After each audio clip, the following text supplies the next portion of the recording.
Good morning, LinkedIn friends, Value First Nation. Welcome to another episode of Value First AI Daily, your collaborative AI intelligence report.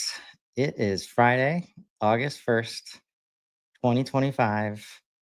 Nico's having some technical difficulties, but thankfully on Fridays, we've got the one and only George B. Thomas with us. How you doing, man? Good. How you doing, buddy? Doing great. Doing great. Good. Being honest, starting to, at least this week, maybe feeling uh, a little bit low on energy at the end of the week, feeling the effects of this just rapid, rapid pace forward. It is August already, my friend. We'll be wearing ghost costumes and vampires and all sorts of fun, crazy stuff before we know it. Inbound will be long gone in the rear view mirror. Pretty soon, Santa will be coming down your Okay, I'm gonna stop. All right, calm down. Hold up now. But for those of us hanging out in AI and HubSpot land, It's lickety split, bro. feeling like Christmas almost every day at this point. And I know George has discovered some things in the past 24 hours that we might get into. But first, Yeah. I want to get George's take on this video that Nico shared with us this morning. Let me pull it up here. Are you playing it? Because I have not had a chance to see said video. Yeah, my favorite part, getting raw reaction. Okay. All right.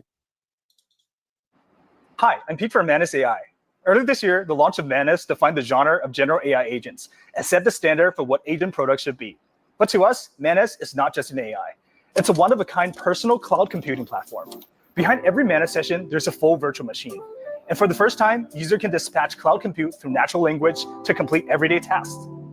So we've been asking ourselves, how can we scale this compute power by 100 times? And what if anyone could operate a supercomputing cluster just by chatting? Today, our large-scale virtualization infrastructure and highly efficient agent architecture brought this vision to life. Introducing Manus-wide research, the first experimental feature built on top of this very foundation. In this example, we asked Manus to compare 100 different sneakers. Look at features, pricing, design, sales, and more. After an initial round of data gathering, Manus spun up 100 sub-agents, each dedicated to researching one sneaker. These sub-agents run in parallel at maximum concurrency and report the findings back to the main task. Just minutes later, we got a clear, sortable comparison matrix delivered both in Excel and as a web page. Wide research may sound like it's just about research, but what it enables goes far beyond that. At its core, it's a system-level mechanism for parallel processing and a protocol for agent-to-agent collaboration. The generality of Manus is grounded in the Turing completeness of its underlying virtual machines. And that's why we've invested heavily to ensure that every sub-agent is a fully capable Manus instance, which means the only limitation is your imagination. Say you need to design a poster for an upcoming event, or you're looking for inspirations. With wide research, Manus can explore 50 different visual styles at once. Because each sub-agent is a full general AI agent, it can not only research its assigned style, but also generate a complete poster in that style. Just a few minutes later, you get a zip file full of polished, ready-to-use poster designs. Wide research is available to pro users starting today and will gradually roll out to plus and basic users. It activates automatically when needed, no settings or toggles required. As an experimental feature, it still comes with some limitations, but it's already a milestone in our exploration of the scaling law of AI agents. It's just a beginning. Stay tuned.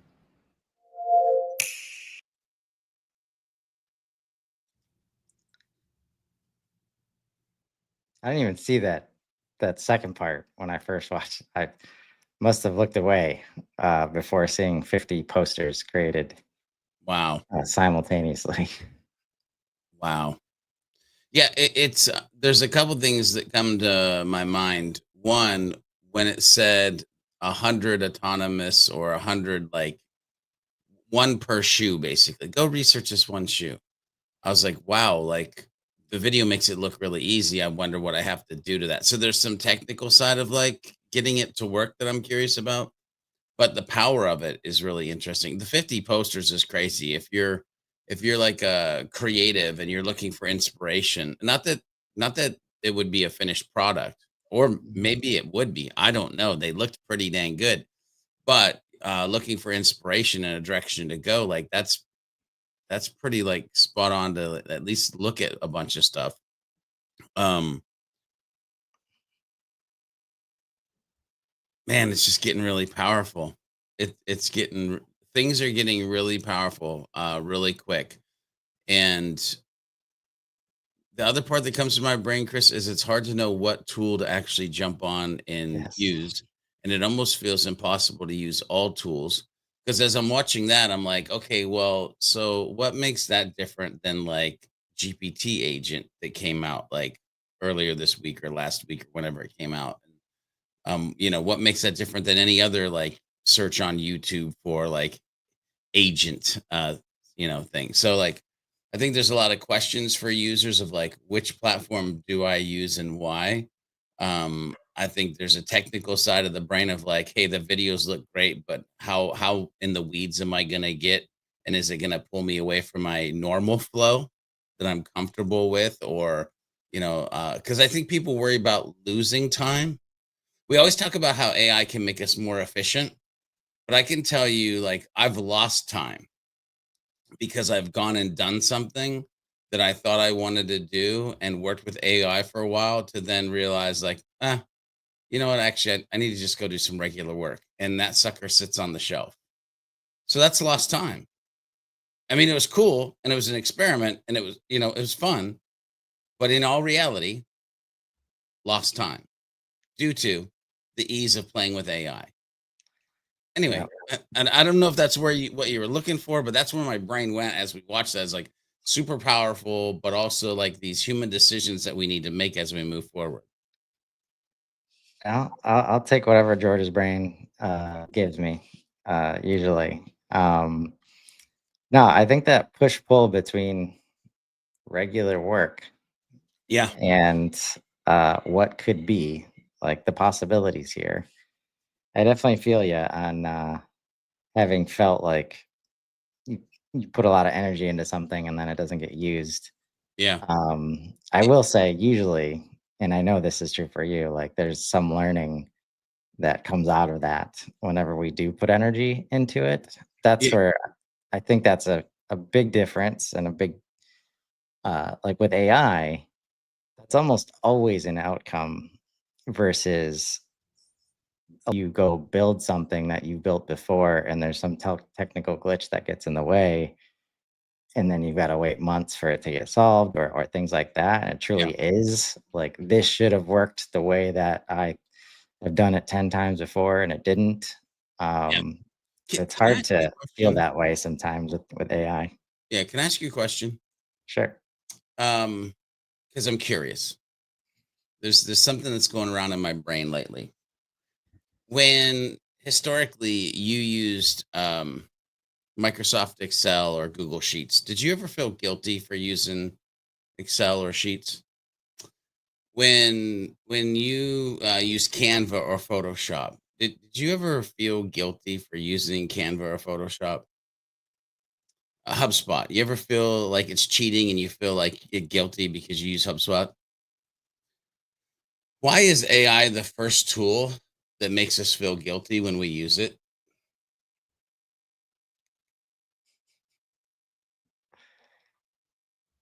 I want Uh, everybody to think about that. Well, these aren't my words. These aren't my thoughts. Well, that was too quick. Well, that was too easy. Well, they're cheating. They're not doing it the way that we used to write stuff. They're cheating. They're not designing it the way that we used to. Why is this tool, this assistant, this power, one of the first tools that there is guilt associated to? By the way, I don't have an answer, right. but Chris, this is something that I've literally like I've been going through and challenging myself and and curious if other people are battling with that mental side of using this tool or set of tools. Yeah, I think that's a fair question. I run into it several times a week, usually, Yep. either directly or indirectly. Um, I think it's a lot of, I mean, it's hard to avoid the narrative around what could be uh, in our future in terms of the replacement narratives. And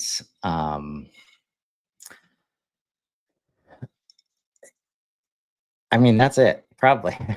That Yeah. could just be it. Because even if it's stuff that you weren't able to do, Yeah. usually you would have had to ask somebody else for help or Without a pay doubt. somebody else money. And now you don't have to, Without a doubt. right? And there's so many ways that this is happening. Like the other day, I was having a conversation with my assistant, and everybody that has followed me for any length of time knows that I'm not that great at math. And I know that it goes back to that, like, I shut my brain down on math as soon as a math teacher told me I'd never amount to anything, which is dumb because I only hurt myself in that.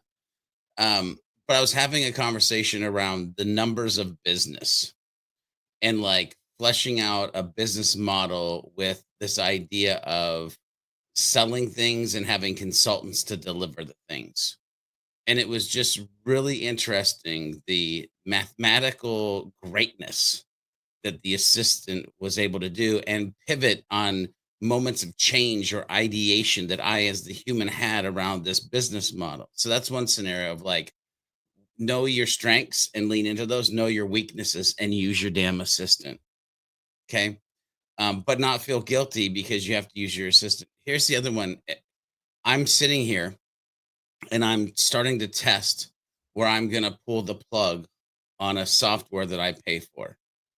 There's no difference, by the way, paying a human for something or paying software for something. They're both getting a job done. And I'm in this mode of like, I'm about to pull the trigger on a piece of software that I pay for because there's an AI in a platform that automatically does kind of the thing that I pay that platform to do, conjoined with another platform that now connects with it and allows it to do things. And there's enough of things coming together where it's like I could stop paying for actually two softwares and use something that I've been paying for and not been using that's part of something else, but it's because of an AI now does a really dope, like, take notes for you when you're on a meeting natively in the platform. And so, like, there's this really weird dynamic that we're in right now where it's like, I want to use the tools, but I don't want to feel guilty. I don't want to feel like I'm cheating, but I also don't want to spend money that I don't need to spend. And I don't want to waste time that I don't need to waste. AI is quickly becoming a human mental battlefield of decisions and actions that we can or choose to or choose not to take. Yeah. And uh, Nico from the audience From the today ether. says, because for the first time we have something that can actually rival what it is that we are able to produce ourselves. Yeah. Yeah. I think that's part of it. I think another huge part is the ease, The like ease. the Yeah. zero barrier to entry here. Yeah. Not only the zero barrier to entry, the part where it helps you do the thing. Like, Yeah. even if you've never done it before, because I don't think guilty or guilt is new in terms of uh, investing in someone or something that is not you to accomplish a task that you know you could do. Mm. And the first thing that comes to mind is it's not hard to find so many case studies where executive assistants dramatically improve the productivity and the value that leaders can create when they are not managing their own calendars, Yeah. when they are able to spend all their time doing the high value work, right? Yet I've run into leaders, especially in industrial manufacturing.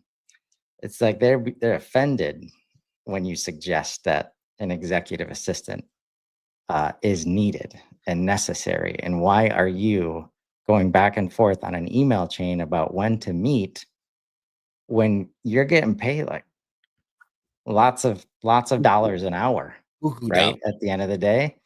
Yeah. And that was a takeaway from 80/20 sales and marketing, where it's like there's $10 an hour work, there's $50, $100, $1,000. Yeah. Anybody doing the $10 an hour work that could be doing the $1,000 an hour work is wasting something, Yeah. right? Yeah. And whether it's an agency, somebody outside the business, or it's hiring that assistant or implementing a tool like HubSpot. Yeah. The first step is paying the money. The second step is onboarding in all three of those cases.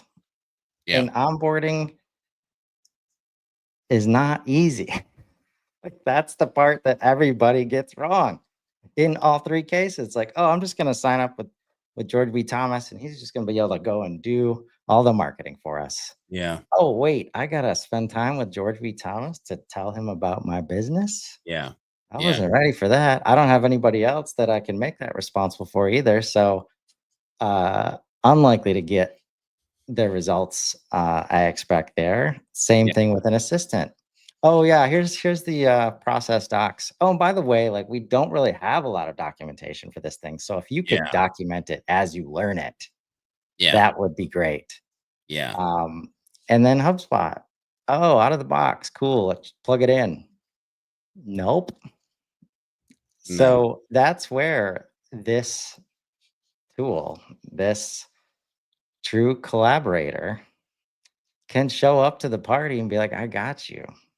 Yeah. Like, I've got all the training ever in the history of mankind. I know every person that you could possibly be as the person giving me instructions. I just need a little time to figure out who you are. And Yeah. I know how to ask all the questions that maybe not all the agencies know how to ask, or the new assistant is afraid to ask, or HubSpot. They push towards plug and play everything. It's not stopping you from doing things you shouldn't be doing.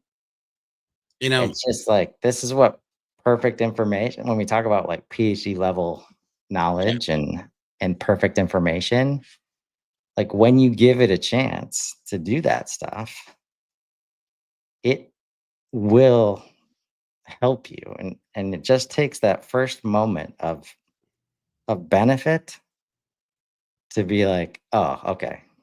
but I'm sitting here listening to you, Chris, and let's go back to the AI thing and my ponderings around AI.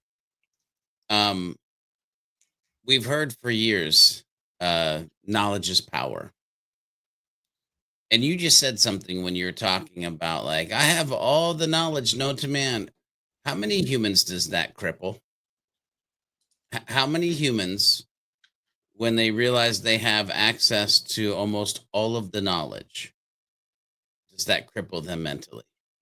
Because we usually are really good at like day by day, one day at a time, sweet Jesus, like literally, like, or we only see so far down the road, right? We set 3 month, one year, 5 year goal. We can't really see there. We're setting goals, but we can only see like what's right in front of us. And so when the knowledge that used to be these little mini chunks that you could digest and you could understand and you could do a slow brew learn over time, we were comfortable.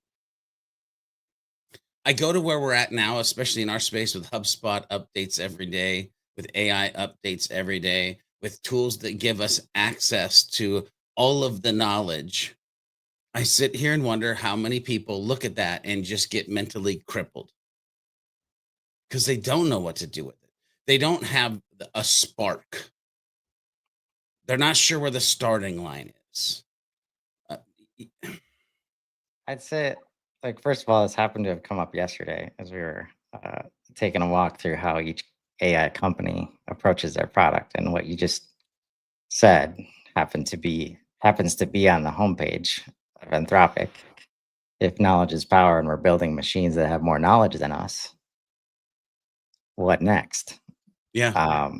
And I think there's two sides to that overwhelm you just mentioned too. Like, because that happened to me earlier in the week with the beta that I was showing you, where it's like, We oh, can talk about.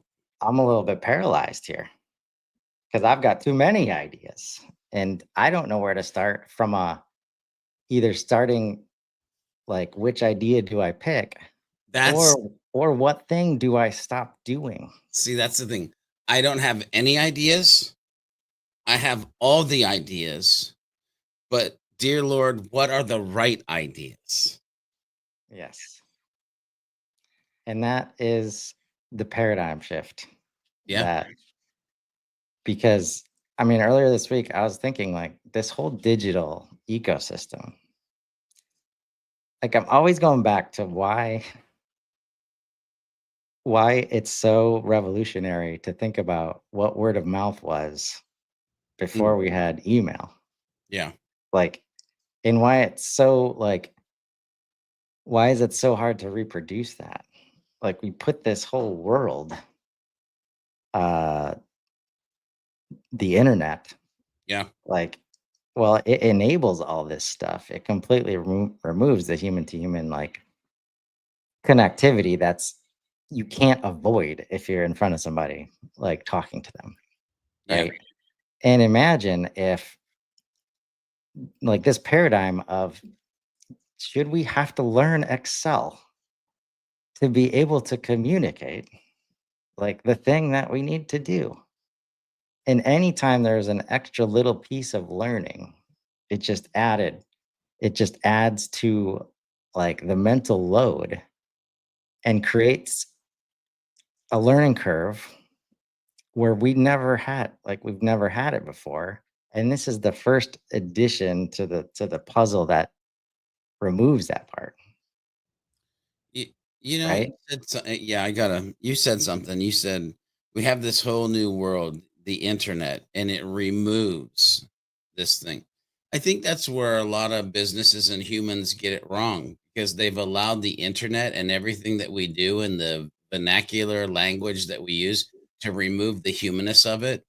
And really, what the internet should do, and especially for business, if you're doing it right, it should amplify it.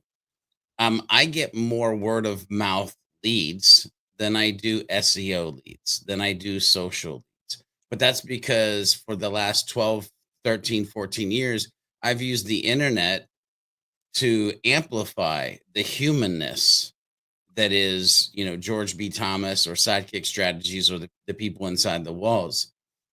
Like anything that you're looking at that removes. So, like, as soon as you start to use AI, and you're not coming at it from like a how am I using this to amplify me as a human and the humans around me? Stop using it. Hmm. Stop using it. Uh, Yeah. the internet, any SaaS software, any AI, if you are not doubling down on the humanists, because by the way, we're heading into a world, I believe, that is going to feel very futuristic, but feel very old school at the same time. And if you don't have that humanist, old school skills, Yeah.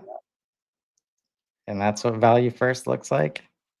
We know it inherently. AI knows it inherently about, and if you don't engage AI in that way, it's not going to create value for you because it knows the way that you create value, like for other people and other systems. And oh, this yeah, was a fun one, George. Thanks so much for joining us every yeah, Friday. yeah, of course. And if you're in HubSpot land, why don't you come over and join us for Wake Up Customer Platform? We'll see you in a minute. Thanks, folks.